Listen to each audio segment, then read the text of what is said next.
The orc woman stood at the riverbank with water lapping at her boots, her green skin pale with terror as she stared at the churning current that separated her from the human settlement on the far shore.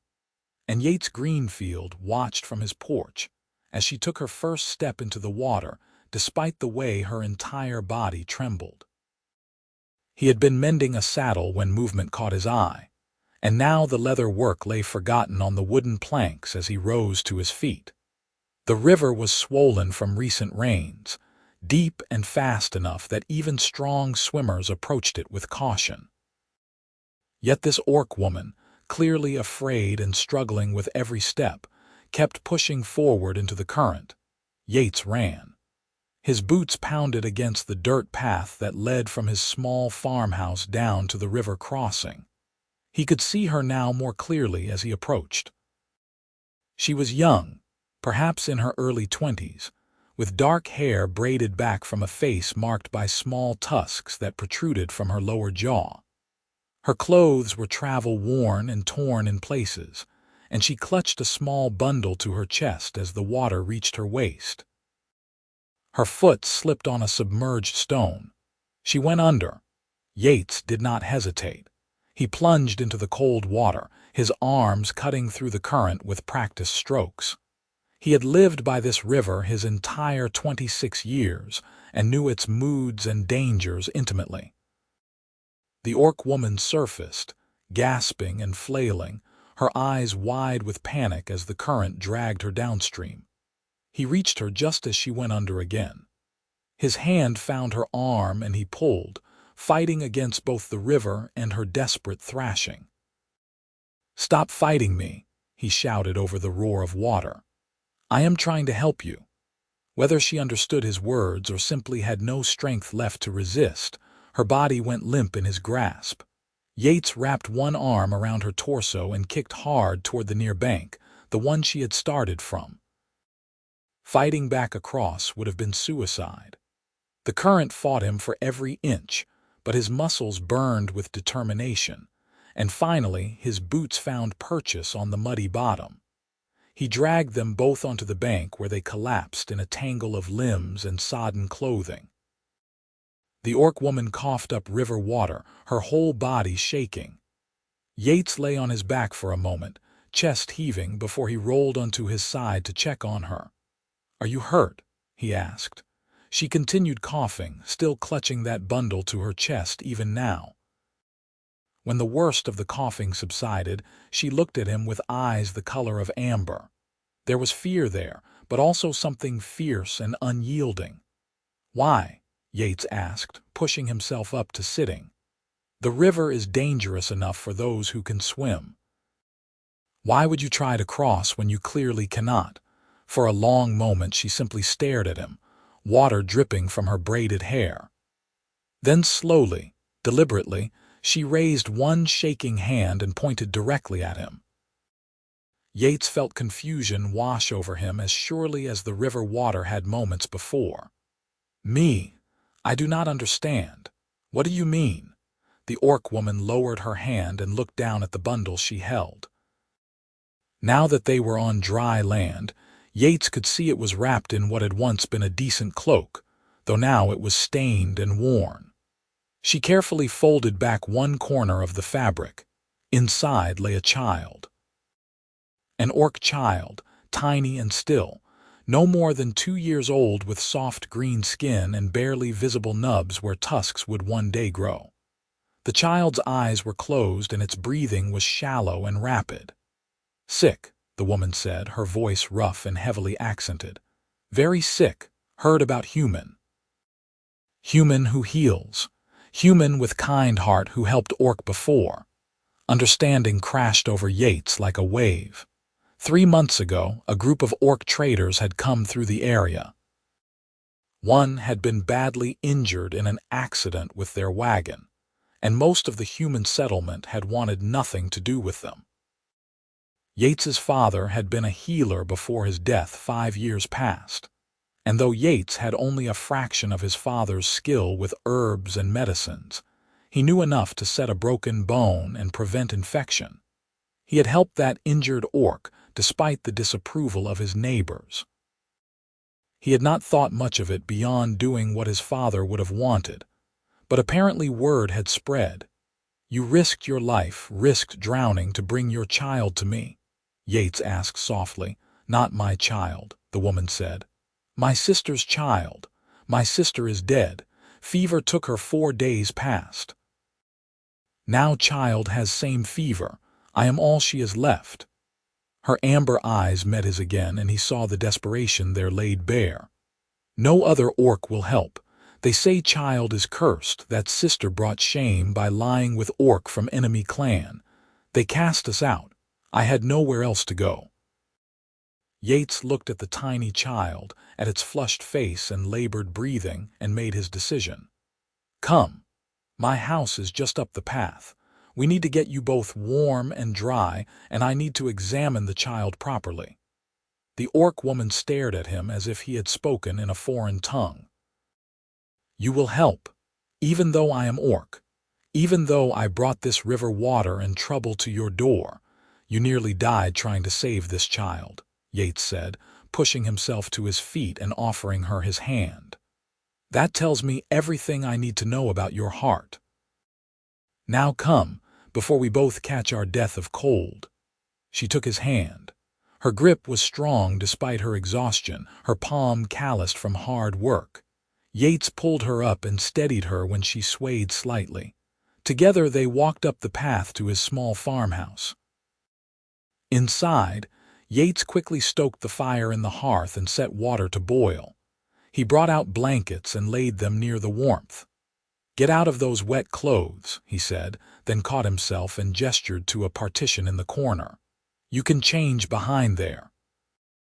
I will find you something dry to wear."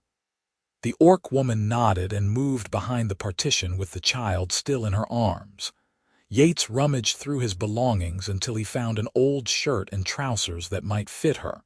They would be too large, but they were dry, and that was what mattered. He passed them around the partition without looking, then busied himself gathering his father's old medicine kit from its place on a high shelf. When the woman emerged, she had changed and wrapped the child in one of the dry blankets. The firelight caught the angles of her face, and Yates found himself noticing details he had missed in the chaos of the rescue. She was beautiful in a way that was entirely different from human beauty, with high cheekbones and a strong jaw. Her ears came to distinct points, and her dark eyes held an intensity that was almost overwhelming. "I am Yates," he said, realizing they had not even exchanged names. "Yates Greenfield. I am called Grisha," she replied. "The child is Nala. Let me see her, Grisha." Grisha knelt by the fire and carefully unwrapped the child. Nala whimpered softly, but did not wake fully. Yates knelt beside them and gently placed his hand on the child's forehead. She was burning with fever. He examined her carefully, noting the rash on her chest and arms, the slight swelling of her neck. His mind raced through everything his father had taught him about childhood illnesses. "Has she been able to eat or drink?" he asked. "Little," Grisha said. "She takes water when I force it, but she will not eat." Yates nodded and opened his father's medicine kit. Inside were various dried herbs, tinctures, and salves, each carefully labeled in his father's neat handwriting. He found what he was looking for: willow bark for the fever and yarrow for the rash and inflammation. "I am going to make her a tea," he explained as he worked, crushing the herbs with mortar and pestle. "We will need to get her to drink it, even if she resists. The fever must come down." Grisha watched him with those intense amber eyes. "Why are you doing this?" "Because she needs help," Yates said simply. "And because I can help her. But I am orc. She is orc. Your people and mine are enemies." Yates paused in his work and looked at her directly. "I do not care about old hatreds and prejudices. I care that there is a sick child in my home who needs medicine. The rest is just noise." Something shifted in Grisha's expression, though Yates could not quite name what it was. She nodded once, slowly, and returned her attention to Nala. They worked through the night. Yates prepared dose after dose of the herbal tea, and Grisha coaxed the child to swallow small amounts. They bathed Nala's burning skin with cool cloths and kept her wrapped in blankets when the fever broke into shivers. Yates showed Grisha how to listen to the child's breathing, how to check for signs that the fever was worsening. As dawn light began to creep through the windows, Nala's fever finally began to drop. Her breathing eased and she fell into what looked like genuine sleep rather than fevered unconsciousness. Grisha slumped against the wall, exhaustion finally claiming her. "You should rest," Yates said gently. "I will watch over her." "I cannot ask more of you," Grisha protested, though her eyes were already closing. "You are not asking, I am offering." Yates brought her a cushion and another blanket. "Sleep, Grisha. You risked your life in that river today. Your body needs rest to recover." She did not argue further. Within moments she was asleep, her hand resting protectively on Nala's small form. Yates watched them both for a long moment. He thought about the woman's desperate crossing of the river, about her willingness to face drowning for the slim chance that a human stranger might help her. He thought about the prejudice she must have faced, from both her own people and his, to end up here in this desperate circumstance. Then he shook himself and moved to prepare breakfast. There would be time for contemplation later. Right now, his unexpected guests needed food when they woke. The smell of cooking porridge eventually roused Grisha. She woke with a start, immediately checking on Nala, and only relaxed when she saw the child still sleeping peacefully. The fever had broken completely, and healthy color was returning to the small green face. "She looks better," Grisha said, and there was such relief in her voice that Yates felt his chest tighten. "The fever has broken," he confirmed. "She is not out of danger yet, but the worst has passed. She will need to continue taking the medicine for several more days, and she will need rest and good food." "I have no money to pay you," Grisha said quietly. "I have nothing of value. Everything was lost when my clan cast us out. I do not want payment. Then I will work. I am strong. I can help with your farm, with whatever labor you need." Yates brought 2 bowls of porridge to the fireside and offered her one. "Eat first. We can discuss the future when you have strength, and Nala is fully recovered." Grisha took the bowl and ate with single-minded focus. She had clearly not had a proper meal in days. Yates ate his own breakfast and then prepared a thinner version of the porridge for Nala, mixed with honey to make it more appealing. When Nala woke, she was weak and confused, but she allowed Yates to spoon-feed her the sweetened porridge. Grisha watched with tears streaming silently down her face. The days that followed fell into a rhythm. Yates continued treating Nala with his herbal medicines, and the child's recovery was steady and sure. Grisha insisted on helping with the work around the farm despite Yates's protests, that she was still recovering herself from her ordeal in the river.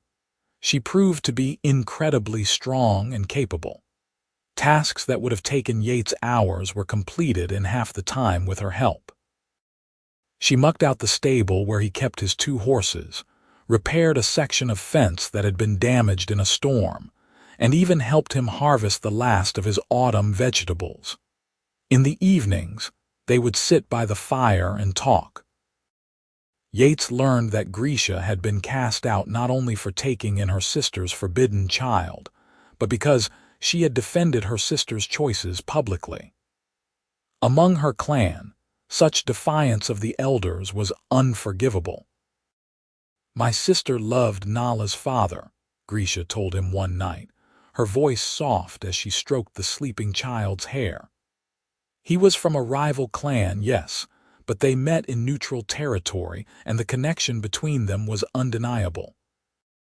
They had one summer together before his clan discovered the relationship and killed him for the betrayal." "That is barbaric," Yates said. "That is orc law," Grisha replied with a bitter edge. "We are a people built on tradition and strict hierarchy. To break the rules is to invite chaos, or so the elders say. My sister bore the child in secret and I helped her hide the pregnancy. But childbirth is dangerous and she had no proper midwife. I delivered Nala myself. You must have been frightened."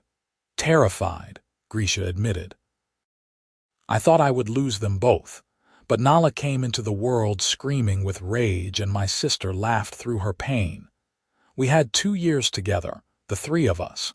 2 years of hiding and sneaking and constant fear of discovery. Then the fever came." "I am sorry," Yates said, and meant it with his whole heart.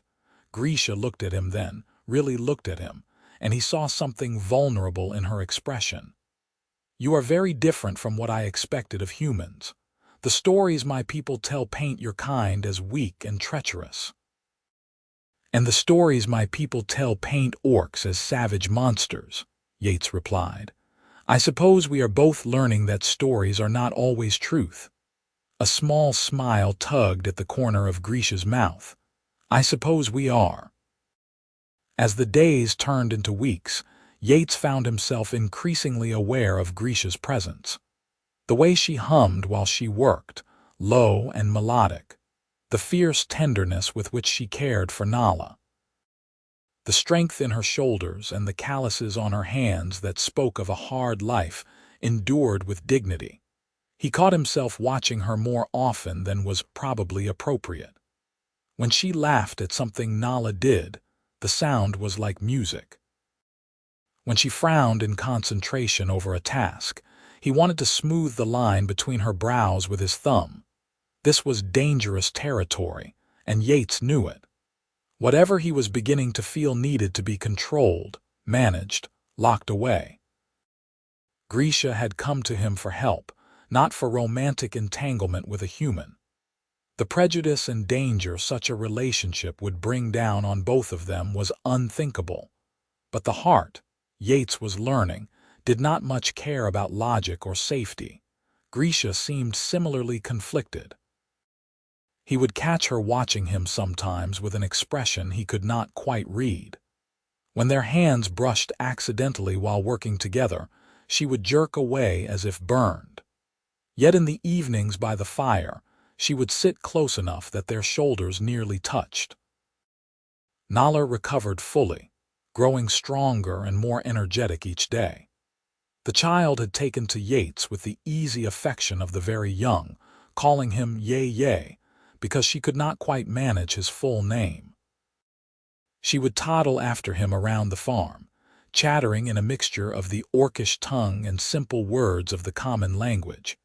It was Nala who forced the issue one crisp autumn morning. Yates was teaching her to feed the chickens, showing her how to scatter the grain without frightening the birds. Grisha stood nearby, watching with a soft expression. "Ye, stay," Nala asked suddenly, looking up at him with huge amber eyes. "Stay with Jiggy and Nala." Jiggy was what she called Grisha, her child's tongue unable to form the full name. Yates felt his heart clench. "Oh, little one," he said gently, "this is my home. I have always been here." "We stay?" Nala asked instead. "Nala stay with Ye." Yates looked helplessly at Grisha, who had gone very still. "Nala," she said carefully, "we have imposed on Yates's kindness for too long already. Soon we will need to find our own place." "No," Nala said with the absolute certainty of a toddler. "Stay here, this is home." Out of the mouths of children, Yates thought. He straightened up and met Grisha's eyes over Nala's head. "She is not wrong. You are welcome to stay here, both of you, for as long as you wish." "We cannot," Grisha said, but there was longing in her voice. "It is not right." "What will your neighbors think? What will they say?" "I care very little what my neighbors think," Yates said honestly. "Most of them have barely spoken to me since I helped that injured orc trader months ago. I am already suspect in their eyes, and this house is large enough for all of us. The farm could use the help, and Nala needs stability." There must be conditions, Grisha said. I will not accept charity. I will work for our keep. Then we will be partners in the farm, Yates offered.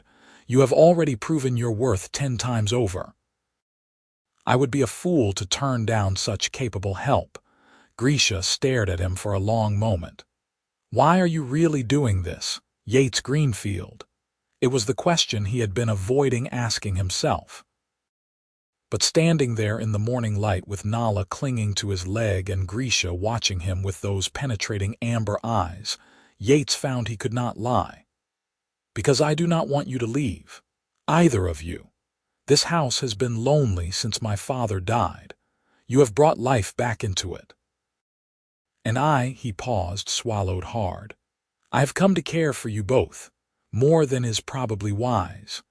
The silence that followed felt eternal. Nala, oblivious to the weight of the moment, went back to throwing grain to the chickens. Grisha's expression was unreadable. I feel it too, she finally said, so quietly he almost missed it. This pull between us, it frightens me. It frightens me as well, Yates admitted. Our peoples would never accept it. We would face hatred from both sides. Yes, it is foolish and dangerous and likely to end in heartbreak. Yes, and yet I do not want to leave. Grisha stepped closer to him, close enough that he could see the lighter flecks in her amber eyes. I think about staying here with you, building a life on this farm, and it feels right in a way nothing has felt right since my sister died. Is that madness? If it is, then we are both mad, Yates said. He reached out slowly, giving her time to pull away, and took her hand. Her fingers curled around his, strong and sure. Stay, Grisha. Let us see what we can build together. Consequences be damned. She studied their joined hands for a moment, then looked up at him with a fierce smile. Partners in the farm, she said, and perhaps in other things as well. Perhaps, Yates agreed and felt his own smile grow to match hers. The decision made, they fell into a new rhythm. Grisha and Nala moved fully into the farmhouse. Grisha took the small bedroom that had been Yates's father's, while Nala slept in a small bed they set up beside hers. Yates remained in his own room, though there were nights when he lay awake knowing Grisha was just down the hall and wondering how long they could maintain this careful distance. The farm prospered under their combined efforts. Grisha had a gift with animals that surprised Yates. The horses, who had always been skittish and difficult, became calm and obedient under her hand. She started a kitchen garden with herbs and vegetables, and taught Yates techniques for preserving food that her clan had used. Nala thrived. She grew rounder and healthier, her tusks beginning to develop properly. She followed them both around the farm like a small shadow, learning and asking endless questions.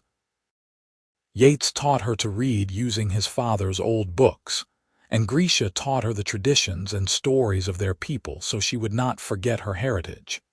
The first real test came when a neighbor, a man named Thomas Yardley, arrived at the farm one afternoon. Yates was in the field when he saw Thomas approaching, and his stomach sank. Thomas was one of the more vocal critics of Yates's help to the injured orc trader. Yates, Thomas called as he approached. We need to talk. Grisha had been working nearby. She straightened up from the vegetable patch, and Yates saw Thomas's eyes widen as he took in her very obvious orcish features. Thomas, Yates said evenly, positioning himself slightly between his neighbor and Grisha. What brings you out here? I heard rumors in town, Thomas said, his voice tight. They said you had orcs living on your property. I told them it was nonsense, that you would never be so foolish. But here I find it is true. Grisha and her niece are my guests, Yates said. They are also none of your concern. None of my concern, Thomas's face flushed red. When you harbor orcs so close to decent folk, when you put all of us at risk of what exactly? Yates asked. Grisha has done nothing but work hard and keep to herself. She is no threat to anyone. She is an orc, Thomas spat. That is threat enough. You need to send them away, Yates, before this becomes a real problem. The only problem I see is you telling me what to do on my own land, Yates replied, and though he kept his voice level, there was steel underneath. Grisha and Nala stay. That is final. Thomas looked between them, his expression darkening. You have made your choice then. Do not expect any help from the community when this all falls apart. He turned and stalked away without another word. Yates watched him go, his jaw tight. When he turned back, he found Grisha watching him with an unreadable expression. You should not have done that, she said quietly. You should not have antagonized him for our sake. He antagonized himself by coming here and making demands, Yates countered. I will not bend to that kind of pressure. But he will turn the others against you, Grisha said. You will be outcast, just as I was. Yates crossed to where she stood and took both her hands in his. Then we will be outcasts together. I told you, Grisha, I do not care what they think. Her eyes searched his face. You are a stubborn man, Yates Greenfield, so I have been told. He squeezed her hands gently. Do not let Thomas Yardley trouble you. We will manage. But Thomas's visit did trouble them, more than Yates had initially thought it would. Over the following weeks, other neighbors began to avoid the farm. When Yates went to town for supplies, he was met with cold shoulders and whispered conversations that stopped when he approached. The blacksmith refused to shoe his horses. The general store owner served him with obvious reluctance. Grisha grew increasingly withdrawn. Yates would find her standing at the edge of the property, staring out at the road, and he knew she was considering leaving to spare him further trouble. It all came to a head on a cold evening in late autumn. Yates had been in town trying to arrange for winter supplies when he overheard a group of men talking in the tavern. They were making plans, ugly plans, about dealing with the orc problem on the Greenfield farm. Yates rode home faster than was safe on the darkening roads, his heart pounding with fear. He found Grisha and Nala safe inside the house, but he knew they would not stay safe for long. We need to talk, he said, shutting the door firmly behind him and checking that it was barred. Grisha took one look at his face and ushered Nala into the bedroom with instructions to play quietly. When she returned, her expression was grim. Tell me. Yates told her everything he had overheard, the plans to drive them out, possibly with violence. The deep-seated hatred that his neighbors harbored not just for orcs in general, but for the idea of a human defending and harboring them. We will leave tonight, Grisha said immediately. Before they come. You have done enough for us, risked enough. I will not let you suffer more for our sake. No, Yates said. No, Grisha stared at him. You heard what they plan. They could burn the farm. They could hurt you. And where will you go? Yates demanded. Back into the wilderness with a small child and winter coming. Your clan will not take you back. Human settlements will not shelter you. You will freeze or starve before spring. That is my burden to bear, not yours. Except it is mine, Yates said, and he crossed the room to stand directly in front of her. Because I love you, Grisha. I am in love with you, and I will not watch you walk away to certain death just to preserve my safety. She went completely still. You should not say such things. Why not? They are true. Yates took a shaky breath. I have been in love with you for weeks now. Maybe since the moment you pointed at me on the riverbank.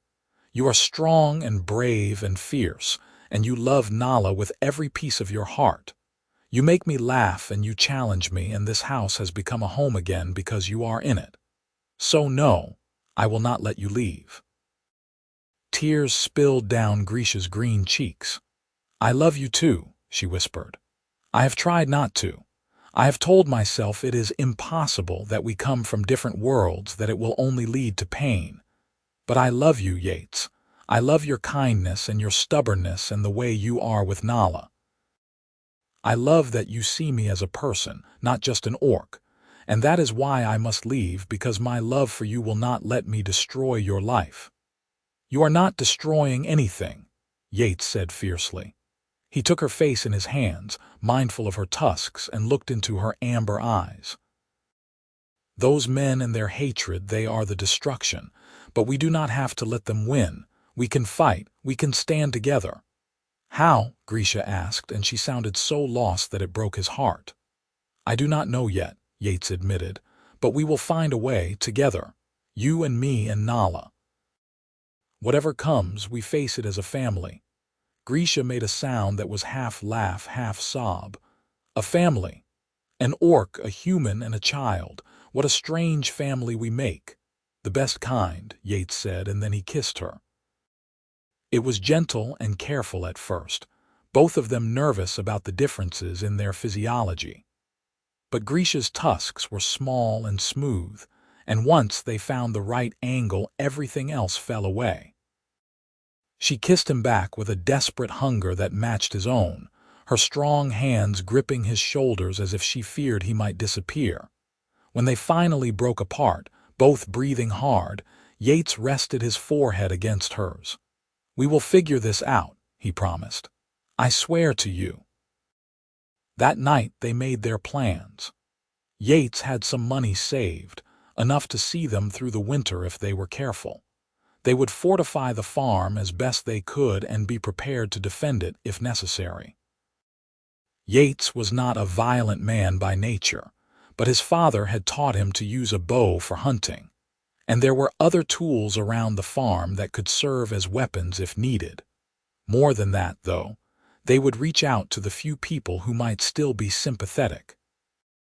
There had to be someone in the area who would not immediately join the mob. Yates thought of the widow Martha Eccleston, who lived on a small farm to the north. She had always been kind to him, and her late husband had been an outspoken advocate for peaceful relations with the orc tribes. The next morning, Yates rode to Martha's farm while Grisha stayed behind with Nala and instructions to bar the doors if anyone approached. Martha answered his knock with a warm smile that faded when she saw his expression. "Yates, what troubles you?" He told her everything, holding nothing back. When he finished, Martha was quiet for a long moment. "You love her," Martha finally said. "It was not a question. I do, and she loves you." "Yes." Martha nodded slowly. "Your father would have been proud of you, you know. He always said that healing was about more than mending bodies. It was about mending the rifts that divide us." She moved to her kitchen and began packing a basket with food supplies. "I cannot stop what the men in town might do, but I can provide supplies, and I can spread word among those who might be sympathetic. There are a few of us left who remember a time when humans and orcs traded peacefully. Let me see what I can arrange." Yates felt a rush of gratitude so strong it nearly buckled his knees. "Thank you, Martha, truly." "Thank me by protecting that woman and child," Martha said firmly. "And by being happy, Yates.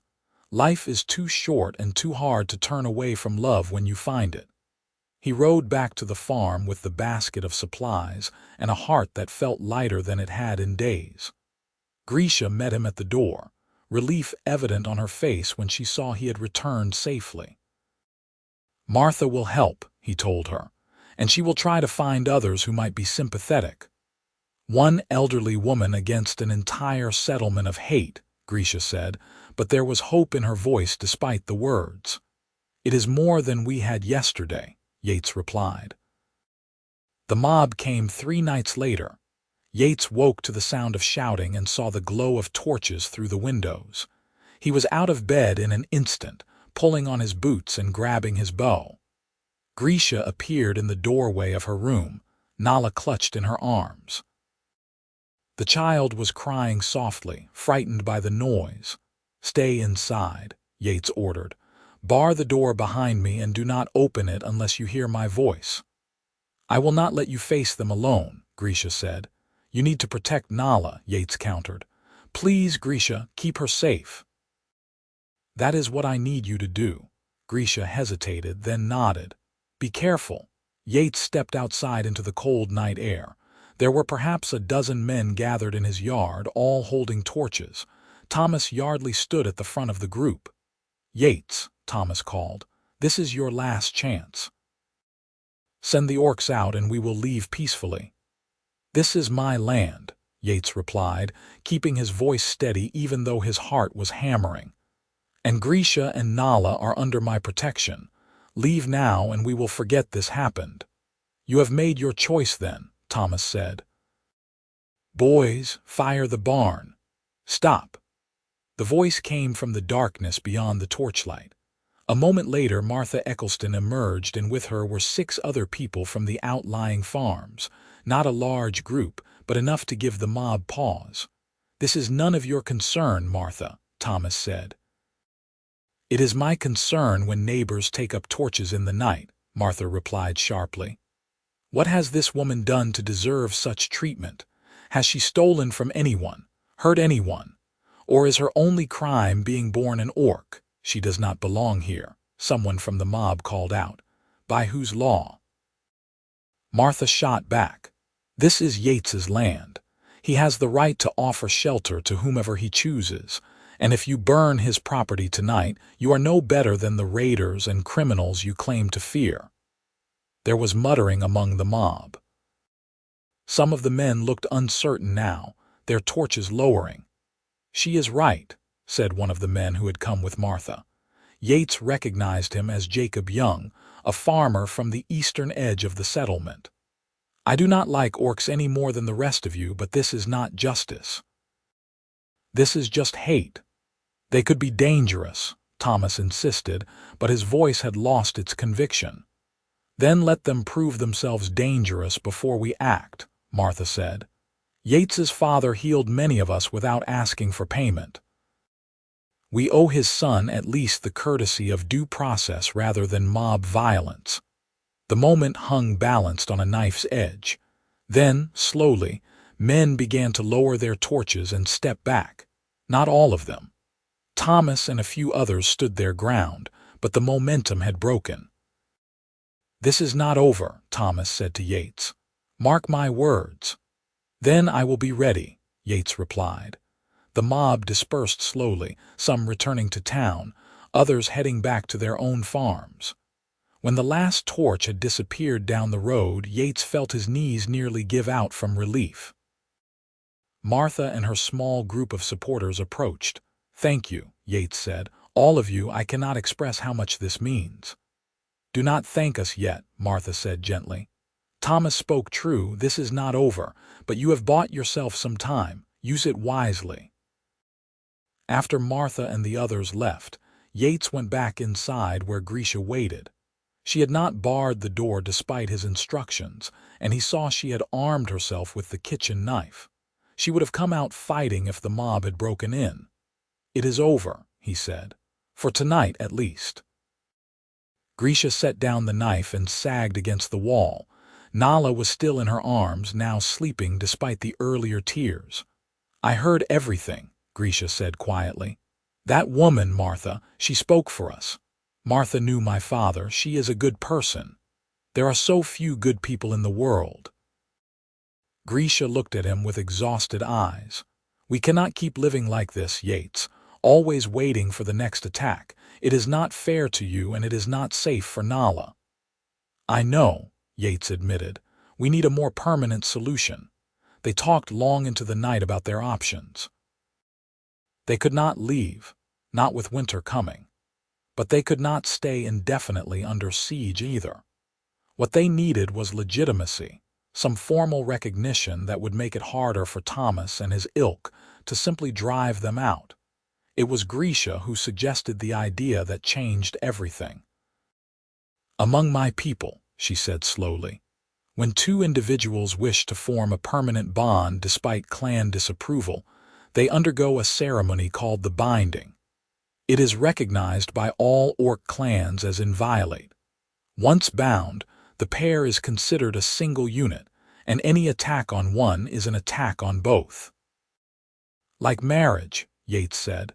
"Similar, yes, but more than that. It is a magical binding as well as a social one. Our souls become linked. Grisha looked at him intently. If we were bound, and if we could somehow get that binding recognized by human law as well, then I would legally be part of your household. Nala would be your kin. It would be much harder to drive us out without cause. Yates considered this. Would such a binding even work between an orc and a human? Has it been done before? I do not know, Grisha admitted, but I am willing to try if you are. It was a huge step, much larger than simply allowing feelings to develop. This would be a formal, magical commitment. But as Yates looked at Grisha, at the woman who had risked drowning to save a child, who had worked tirelessly beside him, who he had come to love with his whole heart, the answer was easy. Yes, he said, let us do it. The binding ceremony required specific components, most of which were difficult to obtain in human territory. Grisha needed certain herbs that grew only in orcish lands, as well as ceremonial paint made from crushed minerals. She also needed someone to perform the ceremony, traditionally an elder from an orc clan.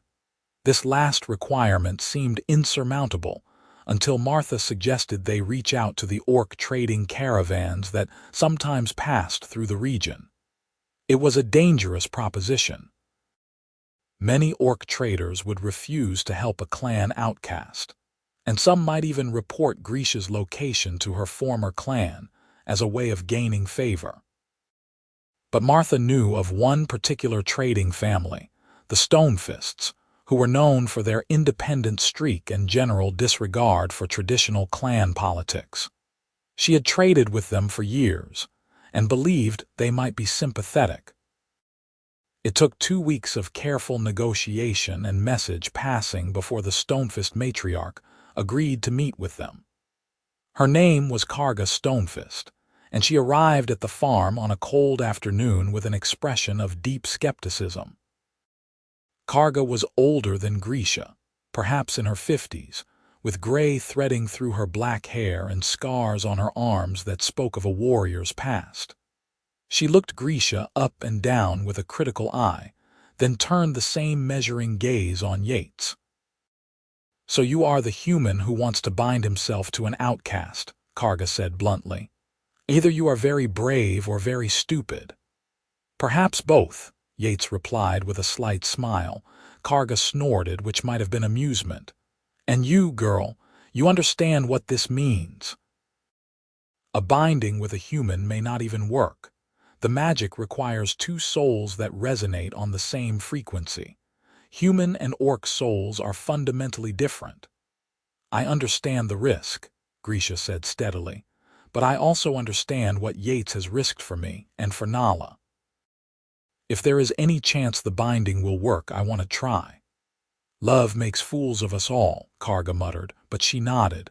"Very well, I will perform the ceremony, but there will be conditions. If the binding fails, I will not try again, and if it succeeds, you will owe the Stonefist family a debt." "What kind of debt?" Yates asked warily. "Nothing that will harm you or violate your principles," Karga assured him. "But we may call on you someday for aid or shelter, and you will provide it. That is the price." Yates looked at Grisha, who nodded. "Agreed," he said. Karga stayed at the farm for 3 days, preparing for the ceremony. She sent messengers back to her caravan for the necessary components and spent hours questioning both Yates and Grisha about their feelings, their intentions, and their understanding of what they were undertaking. "The binding is not like human marriage," she explained. "You cannot simply choose to end it if you grow tired of each other. Once your souls are linked, you will feel each other's strong emotions. If one of you is hurt, the other will know. And if one of you dies, the other will carry that wound for the rest of their life." "I understand," Yates said. "Do you truly?" Karga's eyes were sharp. "You are young, human. You may think you understand love and commitment, but the binding will test you in ways you cannot imagine." "Then it will test us together," Grisha interjected. "That is the point. On the night of the ceremony, Karga constructed a circle of stones in the clearing behind Yates's house. She built a fire in the center and arranged the herbs around it in specific patterns. She painted symbols on both Yates's and Grisha's foreheads, using the ceremonial paint, which was cold and smelled of earth and metal. Martha had come to watch over Nala during the ceremony, and the child was safely asleep in the house, as Yates and Grisha stood facing each other across the fire. The flames cast dancing shadows across Grisha's green skin, and Yates had never seen her look more beautiful or more nervous. "Speak the words as I taught you," Karga instructed, "and mean them with every fiber of your being.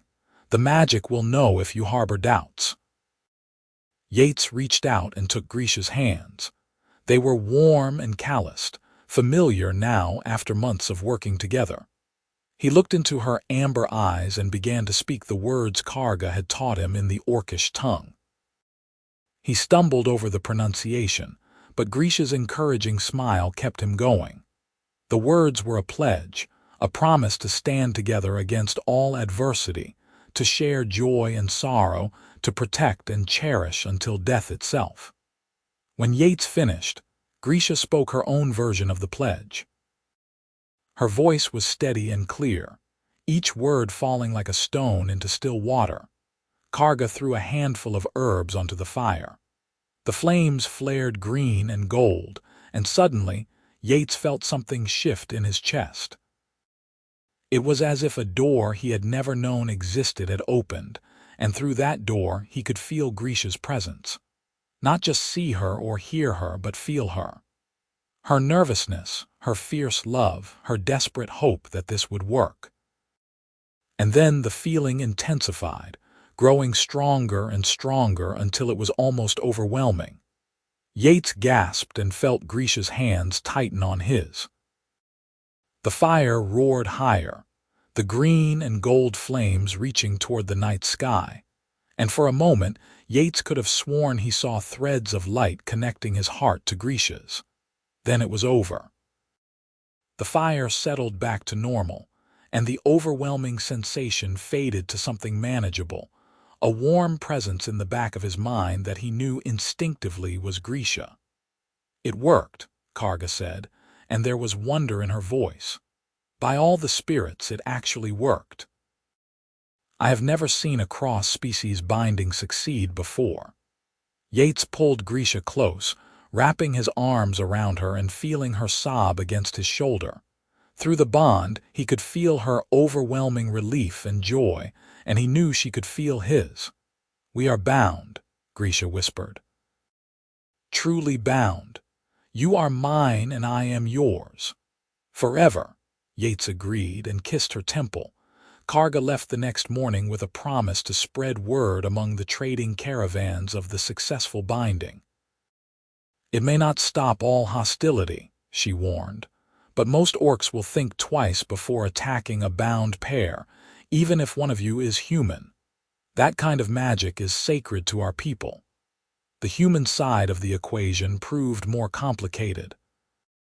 There was no direct equivalent to the binding in human law, but Martha helped them navigate the process of getting formally married according to the local magistrate's requirements.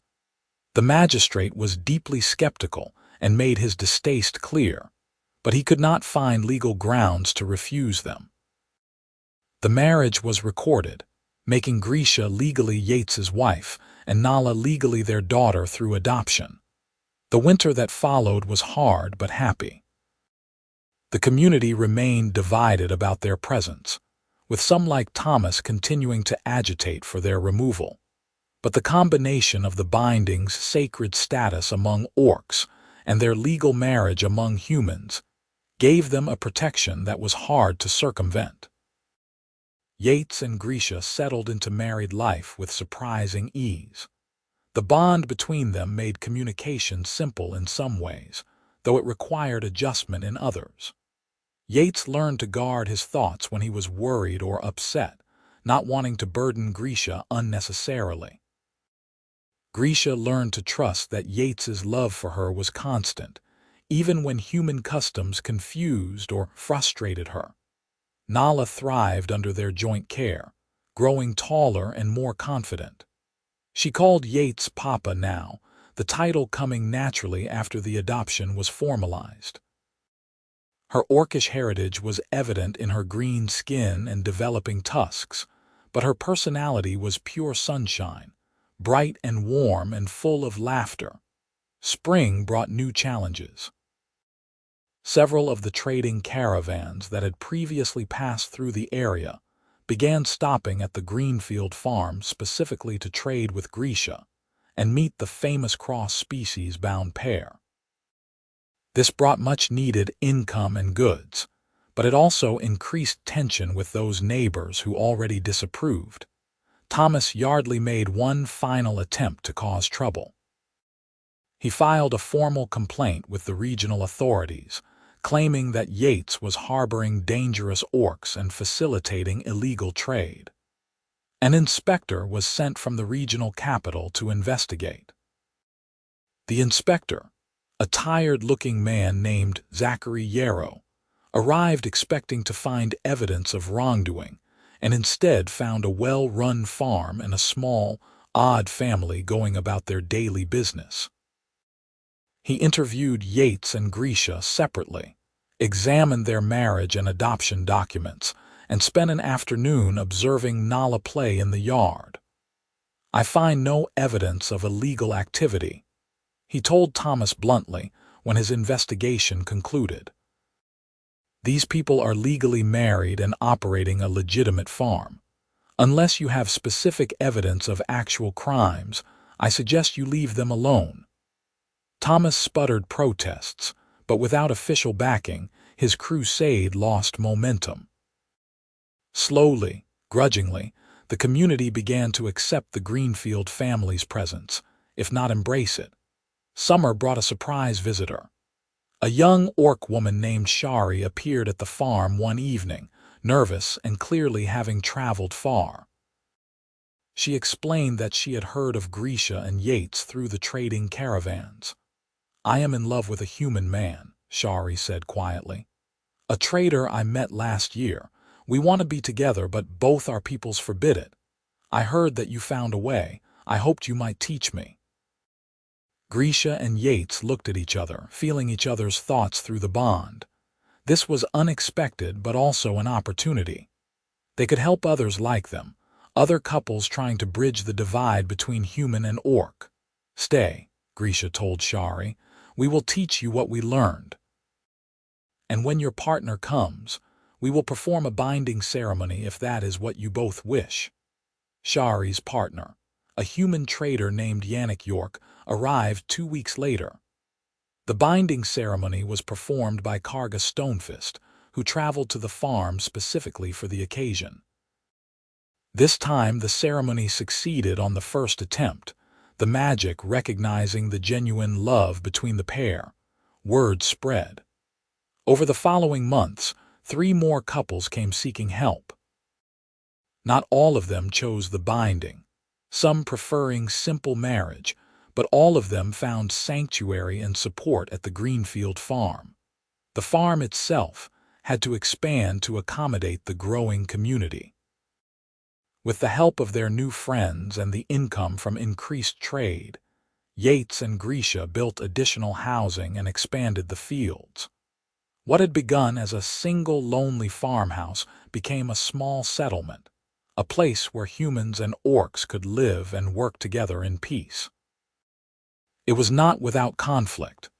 There were arguments and misunderstandings aplenty as different cultures and customs collided. But Yates and Grisha were always there to mediate, to explain, to help their community members find common ground. On the anniversary of their binding, Yates and Grisha stood together watching the sun set over their thriving settlement. Nala played with the children of the other mixed families, her laughter carrying on the evening breeze. "You ever regret it?" Yates asked quietly. "Crossing that river?" Grisha turned to him with a smile. "Never. You are the reason I crossed, and I would do it again 1,000 times. Even though you cannot swim, especially because I cannot swim. It proved how much I needed you." She leaned against him, and he wrapped his arm around her waist. Through the bond, he felt her contentment, her peace, her deep and abiding love. "I was terrified when I saw you go under," Yates admitted. "I thought I would be too late. But you were not. You saved me, and I saved you right back." Grisha gestured at the settlement around them. "Look what we built. All of this grew from one desperate river crossing and one human kind enough to help." A thought occurred to Yates. "You never actually told me what you were thinking when you pointed at me. That first day on the riverbank when I asked why you crossed, you just pointed at me." "Because you were the answer," Grisha said simply. "I crossed because you were on the other side. I had heard stories of a kind human healer, and when I reached the river and saw you standing on your porch, I knew you were the one. So when you asked why, what other answer could I give? I crossed for you, because you were there and because somehow I knew you would help." "I would have hated myself forever if I had turned you away," Yates said. "But you did not. You saved Nala, and in doing so you saved me. You gave us a home and a future. You fought for us when others wanted us gone." Grisha took his hand and brought it to her lips. "You are my miracle, Yates Greenfield." "And you are mine," he replied softly. They stood together in comfortable silence, watching the stars emerge in the darkening sky.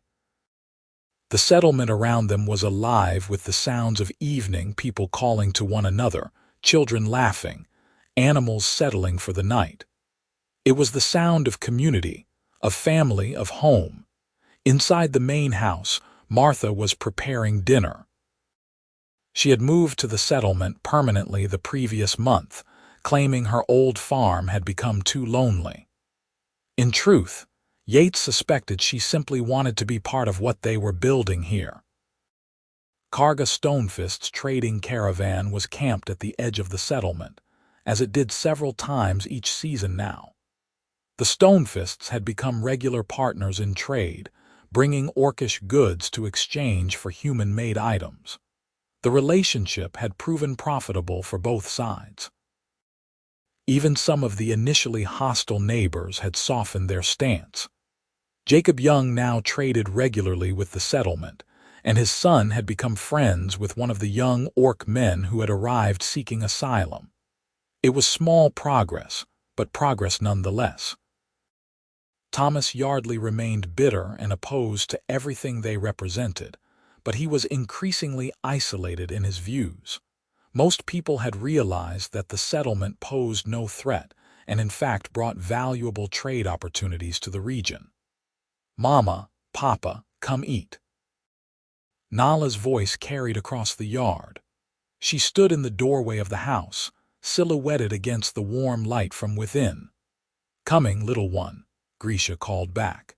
As they walked toward the house together, Yates reflected on the journey that had brought them to this moment.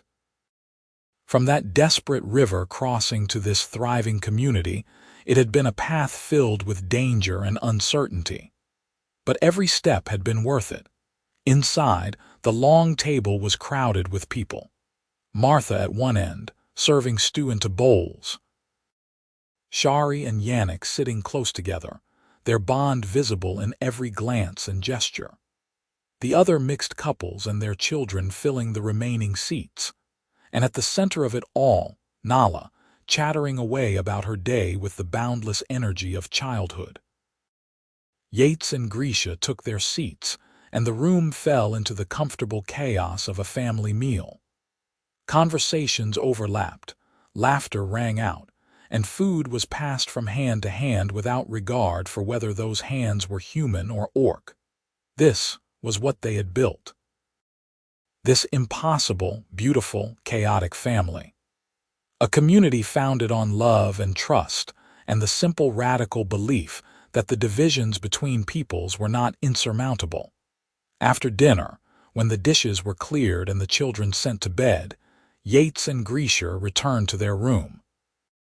It was small but comfortable, with a window that looked out over the fields they had planted together. Grisha began unbinding her hair from its practical daytime braid.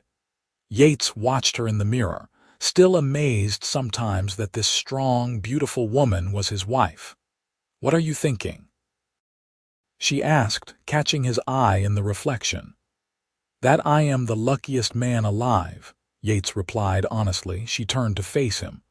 "Even with all the hardship, the threats, the isolation, the constant struggle, especially because of those things," Yates said.